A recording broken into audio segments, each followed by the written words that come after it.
Assalamualaikum warahmatullahi wabarakatuh. Saya Alin Nur Aisyah binti Nabi Sahnar dari Fakulti Farmasi UiTM Cawangan Pulau Pinang, Kampus Bertam. Saya ingin membentangkan tentang penghayatan rukun negara.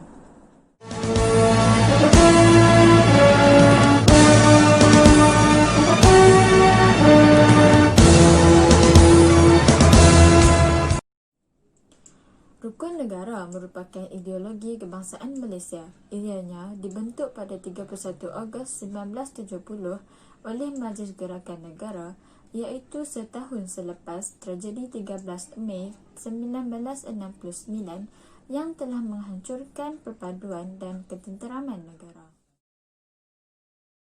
Rukun negara mempunyai 5 prinsip.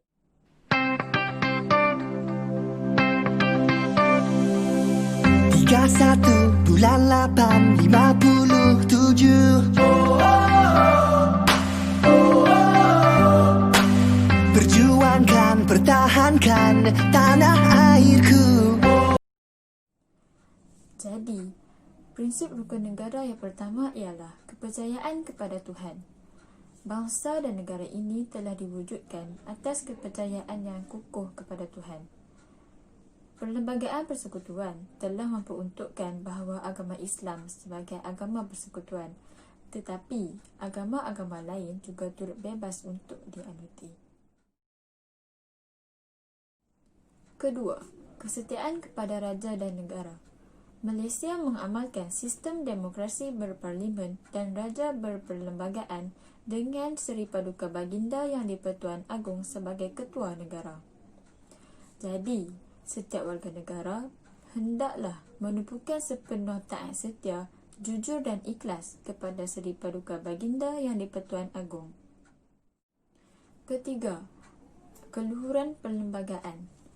Perlembagaan persekutuan berfungsi untuk memberikan perlindungan kepada setiap rakyat negara ini akan hak dan keistimewaan mereka sebagai warga negara.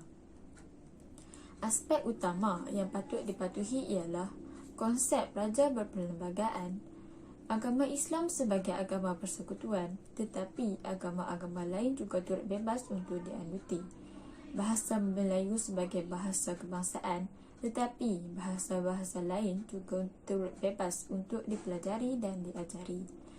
Kedudukan sah Bumiputera dan bukan Bumiputera dalam sosioekonominya terjamin dan sistem pemerintahan negara itu sendiri. Keempat, kedaulatan undang-undang. Keadilan diasaskan atas kedaulatan undang-undang di mana setiap rakyat sama tarafnya di sisi undang-undang. Kebebasan asasi terjamin bagi semua warga negara Malaysia. Undang-undang berasaskan kepada perlembagaan. Oleh itu, kedaulatannya perlu diterima dan dipertahankan. Yang terakhir, kesopanan dan kesusilaan. Setiap individu yang bersopan santun dan bersusila adalah amat penting dalam konteks perhubungan antara satu sama lain dalam masyarakat pelbagai kaum di negara ini.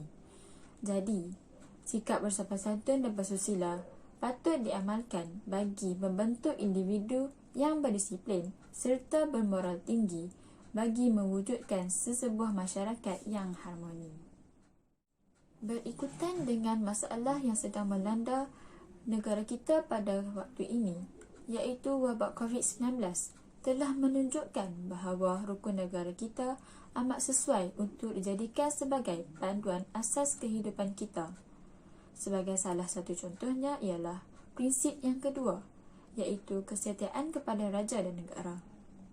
Setiap warga negara perlulah menumpukan sepenuh taat setia, jujur dan ikhlas kepada Seri Paduka Baginda Yang di-Pertuan Agong.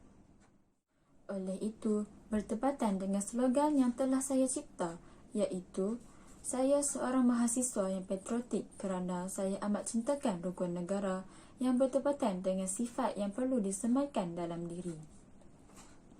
Dalam kesempatan ini, saya ingin mengucapkan ucapan terima kasih yang tidak terhingga kepada para frontliner kita yang telah berjuang sejak awal COVID-19 dikesan lagi sehinggalah sekarang. Banyak pengorbanan mereka yang telah mereka taburkan demi negara. Terima kasih frontliner.